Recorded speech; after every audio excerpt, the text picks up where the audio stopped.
Assalamualaikum dan salam Malaysia Madani. BIS Malaysia Isnin 21 Oktober 2024 bersama saya Akmal Hafiz Ruslan. Selain bersiaran menerusi saluran berita RTM dan di TV1, anda juga boleh ikuti kami menerusi Facebook Live dan YouTube BIS Malaysia. Saudara, Belanjawan 2025 yang dibentangkan pada Jumaat lalu oleh Yang Amat Berhormat Perdana Menteri Datuk Seri Anwar Ibrahim dilihat merupakan langkah proaktif kerajaan perpaduan bagi membangunkan negara dengan mengangkat kepentingan rakyat. Pasca Belanjawan 2025, Belanjawan Rakyat semua ini akan kami bicarakan dalam Bual BIS seketika nanti. Sebelum itu, kita ikuti terlebih dahulu perkembangan pasaran. Bursa Malaysia dibuka tinggi dalam dagangan awal hari ini, namun kemudiannya menurun akibat aktiviti pengambilan untung dengan pergerakan yang lebih sederhana selepas kenaikan ketara minggu lepas. Ringgit diniagakan tinggi berbanding dolar Amerika Syarikat dalam dagangan awal hari ini, meneruskan momentum positif minggu lepas didorong oleh minat belian yang berterusan terhadap mata wang tempatan, kata penganalisis. Kita tinjau pasaran komoditi dan senarai harga barang keperluan untuk hari ini.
Belanjawan 2025 memperuntukkan 421 bilion ringgit terbesar dalam sejarah, dilasarkan secara strategik dengan kerangka ekonomi madani, memberi tumpuan kepada menarik pelaburan berkualiti tinggi, memacu peluang perniagaan, melaksanakan projek untuk kesejahteraan rakyat dan tidak menjejaskan kemampuan mereka dalam membeli barangan keperluan dan perkhidmatan.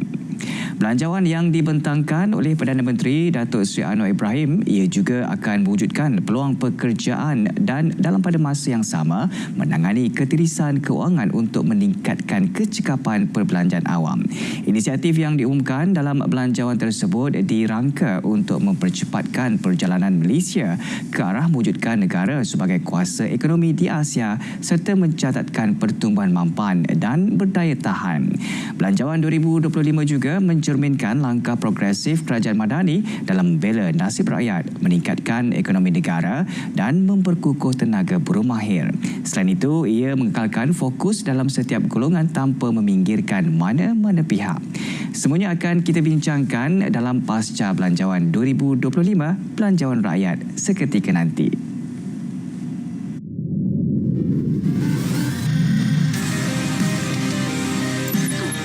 Tahun depan, pendidikan berkaitan AI akan diperluas ke semua universiti penyelidikan dengan peruntukan 50 juta ringgit. Universiti Melaya menumpukan AI bidang perubatan bagi menangkis tantangan penyakit maut seperti kanser. Universiti Putra Malaysia menubuhkan pusat teknologi dan pengurusan kriptologi Malaysia dengan kerjasama NAXA bagi menyusul AI perkomputeran kuantum sebagai persiapan mendepani ancaman keselamatan cyber serba rumit. Ini satu kebanggaan kita kerana mereka telah dianggap di antara yang teratas 10 institusi pendidikan universiti terbaik di dunia dalam bidang ini. Sebab itu kita bagi perhatian khusus. Universiti Sains Malaysia menerusi AI semiconductor, hub semiconductor dunia, terutama dengan Intel dan Infineon. UKM menaruju AI alih bahasa supaya mengangkat bahasa Melayu sebagai bahasa ilmu.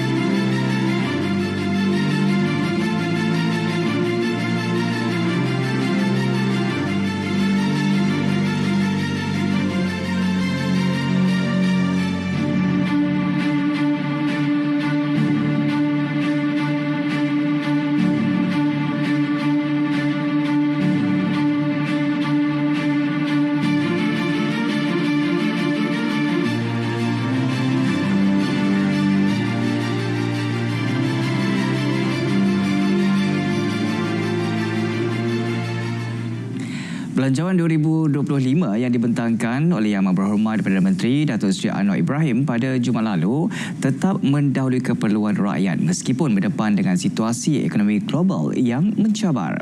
Hal ini kerana isu kebajikan sentiasa menjadi keutamaan dan kerajaan berusaha meningkatkan penyaluran peruntukan demi memastikan agenda pembangunan rakyat dapat dipenuhi. Apa inisiatif yang diberi keutamaan dan signifikan untuk membantu kos sara hidup rakyat yang diumumkan dalam pembentangan belanjawan 2025. Untuk perbincangannya, Walbis hari ini bersama dengan panel undangan di studio bersama dengan Profesor Dr. Baharom Abdul Hamid, penganalisis ekonomi INSEAD University. Assalamualaikum Prof. Waalaikumsalam warahmatullahi. Alhamdulillah Prof. Sihat Prof? Sihat Alhamdulillah. Sangat sibuk Prof dengan memberikan pendapat dan juga untuk pasca belanjawan ini kan? InsyaAllah sama-sama kita menyumbang. Baik, insyaAllah juga. Baik Prof, mungkin pada peringkat awal ni kita nak tanyalah pendapat Prof dan juga apa yang Prof melihat dan pada khemah Prof berkenaan dengan belanjawan 2025 ini, bagaimana pandangan Prof? Secara jujurnya saya melihat, kalau saya boleh gunakan satu perkataan untuk menggambarkan bajet 2025, saya akan katakan ianya adalah bajet kondusif. Kondusif maksudnya bajet yang bersesuaian, mengambil kira kekangan negara untuk memacu negara ke arah berpendapatan tinggi, mensejahterakan rakyat tanpa mana-mana golongan tertinggal. Jadi kalau kita lihat bajet ini sebenarnya dia terikat dengan Fiscal Responsibility Act yang kita terpaksa mengurangkan defisit hingga 3%. Baik. Kalau defisit tahun lepas 4.1%, pada tahun ini dikurangkan sehingga 3.8 dan dijangka lagi 2 tahun, insya-Allah kita kurangkan. Yang kedua, tidak ada kejutan cukai. Khasnya untuk golongan M40 dan juga B40. Apa yang ada pengeluasan skop cukai itu pun yang dikenakan kepada barangan makanan mewah. Betul. Yang ketiga, penekanan yang diberikan kepada sektor kesihatan dan sektor pendidikan. Ini menunjukkan betapa pentingnya dua sektor ini untuk memacu negara ke arah pertumbuhan yang lestari. Yang berikutnya, menyediakan Malaysia ke arah negara berusia, di mana kita memberikan pelepasan cukai untuk perkhidmatan kesihatan, perubatan yang kita sediakan untuk kedua orang tua kita, begitu juga khidmat sokongan dan sebagainya. Jadi kalau kita lihat secara keseluruhannya, sumbangan tunai rahmah ditingkatkan. So, kalau dilihat keseluruhannya, maka boleh kita katakan bajet ini bajet kondusif dalam merapatkan jurang pendapatan, di mana pengenaan cukai dividen dan sebagainya adalah golongan atasan. Diberikan peningkatan gaji minimum untuk golongan bawahan, tidak ada kejutan cukai, tidak ada subsidi removal untuk barang-barang perlu dan sebagainya. Itu yang saya katakan ini adalah bajet yang kondusif, yang mengambil kira perjalanan kita berada di dalam landasan yang baik menuju ke negara berpendapatan tinggi. Baik, belanjawan kondusif itu satu perkataan yang boleh digambarkan oleh Prof. Dan seperti mana yang Prof nyatakan tadi berkenaan dengan peruntukan yang diberikan kepada sektor kesihatan terutamanya, itu antara yang tertinggi, dan apa yang kita boleh lihat ianya memberikan satu manfaat dan juga kebaikan kepada rakyat Malaysia. Tak menyentuhlah tentang keadaan lain tentang untuk memerangi gula dan juga sebagainya. Tapi kita ataupun saya nak menyentuh tentang inisiatif bantuan rakyat dan juga kos sara hidup. Kita lihat sekarang ni Prof, dengan keadaan kos sara hidup yang semakin meningkat, ekonomi yang semakin mencabar, dan yang dibentangkan oleh PMX kenaikan sumbangan tunai rahmah ataupun STR sara payung rahmah. Jadi apa signifikannya yang boleh membantu kos sara hidup rakyat untuk menurunkan, meringankan beban rakyat ini Prof? Yang pertama, untuk kita nak menurunkan harga, satu tugas yang mencabar. Betul. Sebab ianya tidak dalam kawalan kita. Tetapi apa yang kerajaan boleh melakukan adalah meningkatkan pendapatan boleh guna. Baik. Dan juga bantuan. Di situ serampang dua mata kerajaan. Yang pertama, meningkatkan gaji minimum. Apabila peningkatan gaji minimum berlaku, maka ini akan menyebabkan rakyat mempunyai lebih pendapatan boleh guna, meringankan beban mereka menangani peningkatan kos sara hidup. Yang kedua, peningkatan dalam sumbangan tunai rahmah, di mana cash injection ini akan membantu mereka menangani kos-kos yang naik. Jadi kalau kita lihat kedua-dua ini adalah untuk mensejahterakan dan mengurangkan impak kenaikan di dalam harga barangan. Tetapi ada satu bahagian yang lebih menarik daripada sini yang sebelum ini kurang diberi perhatian. Selalu kita memikirkan mengenai pengangguran. Betul. Tetapi kali ini ada satu section yang diberi suntikan, iaitu underemployment.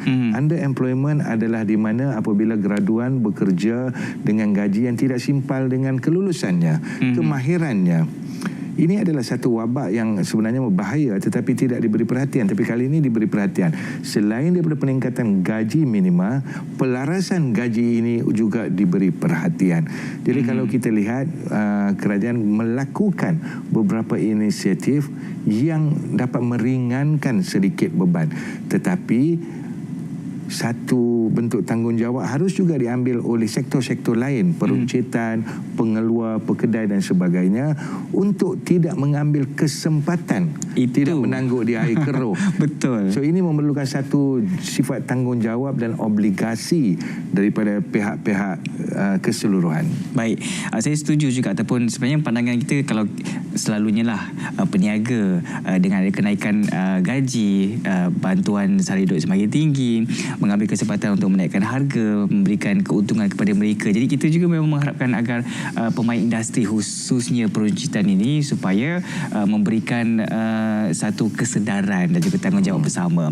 Baik Prof, kalau kita tengok Prof juga ada menyatakan bahawa kenaikan gaji minimum daripada RM1,500 kepada RM1,700. Ini satu langkah yang wajar dilaksanakan, betul Prof? Betul. Tapi apa yang saya nak tanyakan kepada Prof ini, bagaimana pelaksanaannya? Adakah sebab untuk memberikan gaji ini ia melibatkan majikan, dan majikan ini melibatkan produktiviti yang boleh menghasilkan keuntungan kepada mereka. Pandangan Prof bagaimana pelaksanaannya itu?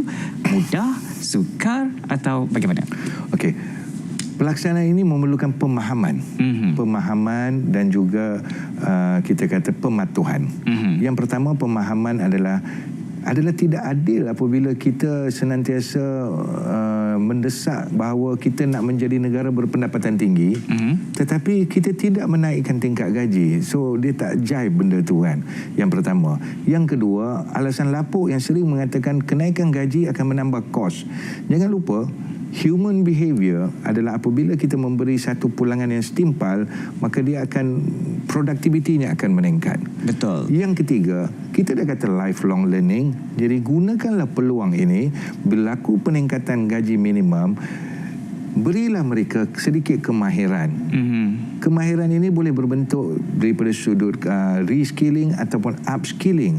Ianya tidak memerlukan kos tambahan sebab kita ada dana yang dipanggil Human Resource Development Fund, HRDF. Betul. Rata-rata majikan tidak menggunakan dana ini. Jadi mereka harus gunakan dana ini dan juga harus memberi peluang kepada pekerja-pekerja mereka, khasnya golongan bawahan, untuk upskill, untuk reskill. Apa akan berlaku? Ini akan menyumbang kembali secara produktiviti. Dari sudut yang satu lagi, apabila peningkatan berlaku di dalam pendapatan, ke mana dia akan ditujukan? Khasnya golongan bawahan. Golongan bawahan akan membelanjakan balik di dalam ekonomi domestik. Betul. Berbeza dengan golongan atasan. Golongan atasan apabila berlaku peningkatan, mungkin dia pergi melancung luar negara. Mungkin dia membeli barangan import. Tetapi golongan bawahan, dia akan memilih barangan domestik. Menyumbang semula. So apa berlaku sebenarnya, Akmal? Walaupun kita melihat RM200, tetapi RM200 kalau multiplier effect, kesan pengganda untuk negara seperti Malaysia adalah lebih kurang 7 dalam setahun. Maksudnya RM200 ini mampu menjadi RM1,400 tambahan setiap orang pada setiap bulan. Kalikan dengan keseluruhan peningkatan yang berlaku, maka ini akan merancakkan ke mana dibelanjakan kepada ekonomi negara. Semula. Jadi ini saya kata, apabila berlakunya ini, siapa yang menerima limpahan? SME. Betul. Siapa yang menerima limpahan? Pemain-pemain. Jadi kita merancakkan ekonomi. So ini yang kita harus lihat secara positif dan harus mendidik. Jangan hanya memikirkan dari satu sudut, kos meningkat. Pulangan ada, tetapi bagaimana untuk anda mengoptimumkan pulangan. Ini caranya mengenakan harga yang berhemah, memberikan perkhidmatan yang baik. Jadi secara tidak langsung keseluruhan ekonomi kita, saya jangkakan dengan pertambahan STR, pertambahan gaji minima, tidak akan lari daripada sekurang-kurangnya 5 ke 10 bilion tambahan aktiviti ekonomi dalam negara. Betul, cantik Prof. Memang kalau kita nak memberikan pemahaman sebenarnya kan, kita memberikan inisiatif seperti mana yang Prof kongsikan tadi, manusia ini kalau diberikan satu penghargaan ataupun kelebihan, insyaAllah produktiviti kita juga akan meningkat dan ianya menyumbang kepada peningkatan pendapatan kepada sesebuah syarikat, dan rantaian itu kalau kita melihat secara meluasnya akan menyumbang semula kepada pertumbuhan dan juga kerancangan ekonomi negara kita. Betul. Saya seronok tadi kalau Prof menyentuh tentang ketidakpadanan graduan ketika ini. Jadi kalau mungkin secara ringkasnya Prof, ketika ini sejauh mana jurang ketidakpadanan graduan dan juga pekerjaan? Kalau dilihat kepada laporan DOSEM baru-baru ini, dia adalah satu angka yang diletakkan di antara 22 hingga 26%. So unemployment kita boleh kata guna tenaga penuh, tapi 22 hingga 26% underemployment. Maksudnya graduan-graduan yang mempunyai kemahiran, kebolehan, kelayakan tetapi tidak bekerja pada kebolehan dan bidang kelayakan yang bersesuaian mereka. Jadi mereka terpaksa bekerja sebagai satu tingkat yang lebih bawah dan mendapat gaji yang lebih rendah. Jadi ini yang harus dilihat. Dan saya ingat lagi beberapa tahun lepas Perkeso pernah mengeluarkan job matching something macam itulah lebih kurang tetapi harus diberi tekanan kepada underemployment ni dulu. Jadi buatkan job matching, carikan balik dan susun balik, lakukan pelarasan. Baik. Jadi Prof, selepas ini saya nak tanya tu tak pula tentang IPR, tapi kita akan berehat seketika Prof. Jadi untuk anda semua terus setia bersama kami dalam Biz Malaysia kembali selepas ini.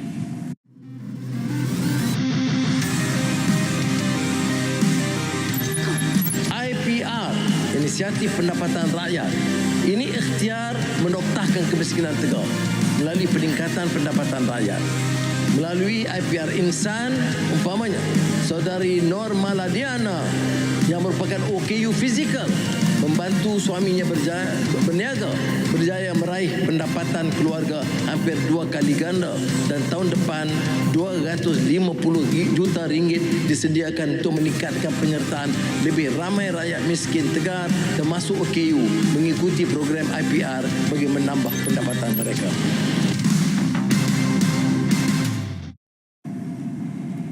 Pasca Belanjawan Ekonomi Rakyat, perbincangan kita bawakan bersama dengan Profesor Dr. Bahrom Abdul Hamid, Penganalisis Ekonomi INSIAF University. Baik, tadi kita dah bincangkan berkenaan dengan bagaimana kita semua rakyat menyumbang semula kepada pertumbuhan ekonomi negara, Prof. Saya nak tanya juga kepada Prof berkenaan dengan 250 juta ringgit yang mana telah pun disediakan pada tahun hadapan untuk meningkatkan penyertaan rakyat miskin Tega dalam program Inisiatif Pendapatan Rakyat IPR bagi menambah pendapatan. Pada pandangan Prof, bagaimana ini boleh menjadi solusi untuk menoktahkan kemiskinan, Prof? Okey, kalau kita lihat sebelum-sebelum ini, apa yang berlaku adalah diberikan sumbangan direct, iaitu dalam bentuk tunai dan sebagainya. Betul. Tapi sumbangan ini, satu, dia tidak lestari sebab kerajaan tidak boleh terus memberikan sumbangan ini. Kita tidak mampu. Tapi dalam IPR ni, apa yang berlaku adalah mereka diberi peluang untuk meningkatkan tahap kehidupan mereka. Jadi kat sini sebenarnya kalau kita lihat di dalam IPR ni, dia ada 2 atau 3 program. Satu secara langsung pemwujudan program keusahawanan, pekerjaan dan sebagainya.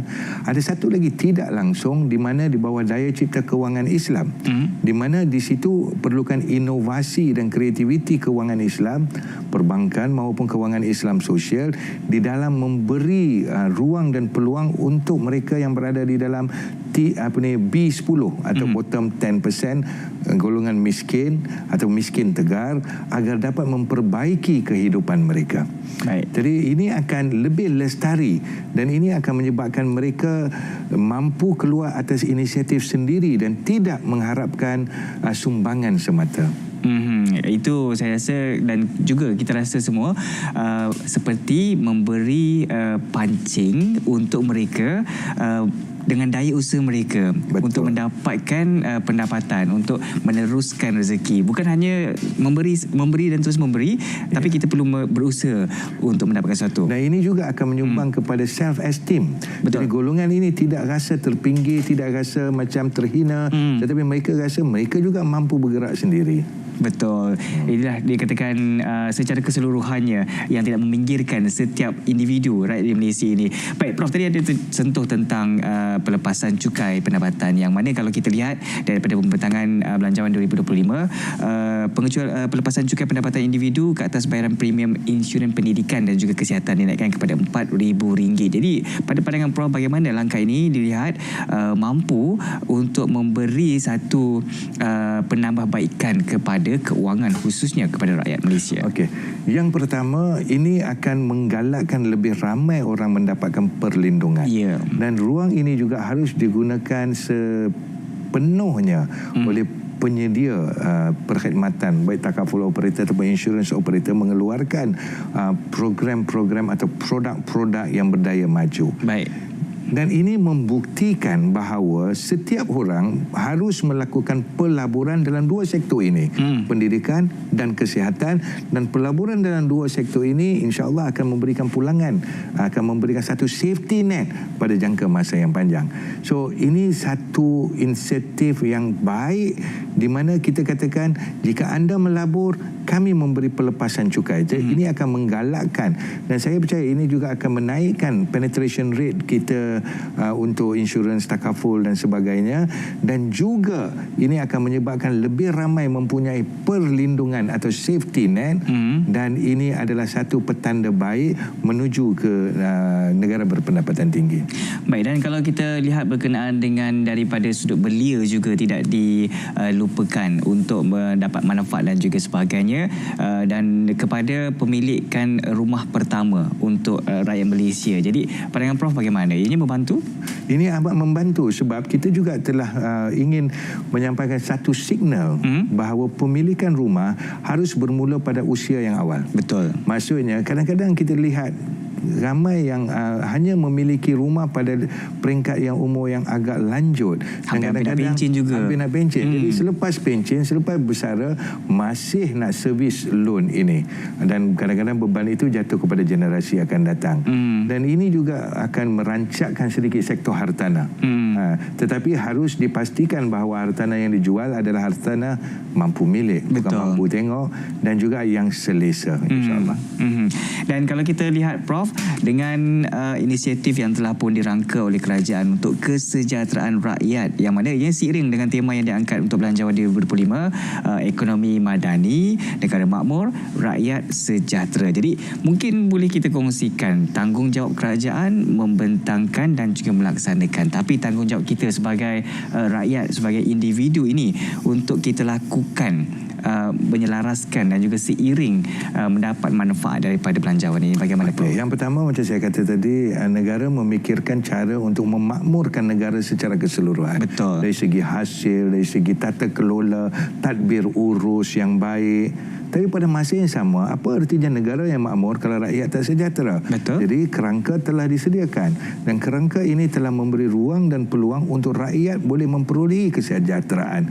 Daripada mana? Daripada bajet 2025, kenaikan dalam sumbangan tunai meringankan kos kehidupan, peningkatan dalam tingkat pendapatan gaji minimum, pelepasan dalam cukai, tiada subsidi yang dihapuskan kecuali kepada golongan-golongan yang kaya.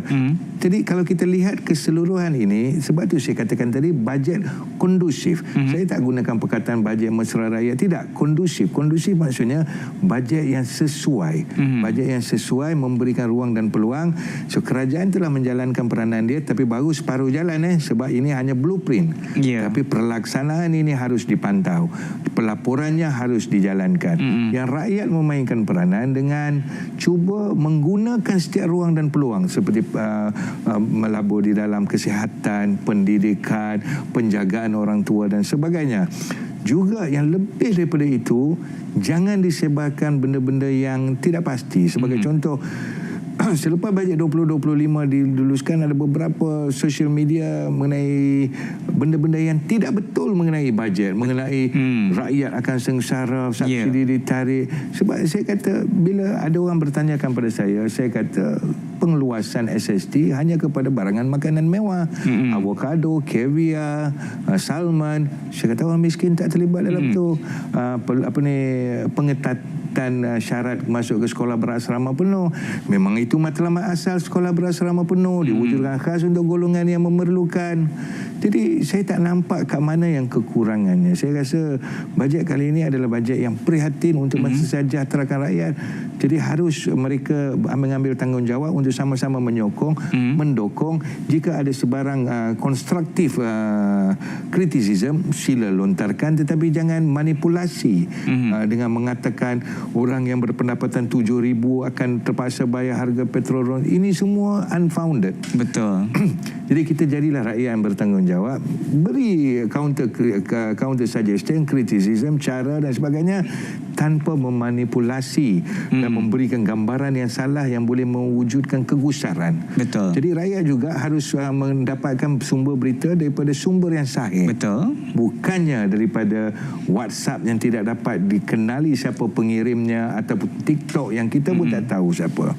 Betul. Itu tanggungjawab kita sebagai rakyat, sebagai individu yang bertanggungjawab untuk memberikan sebaran ataupun hebahan yang betul. Baik, mungkin secara ringkasnya Prof, mungkin yang melihat ketika ini pelaksanaan pada pandangan Prof untuk merealisasikan apa yang telah pun dirangka dalam Belanjawan 2024 ni, secara ringkas Prof.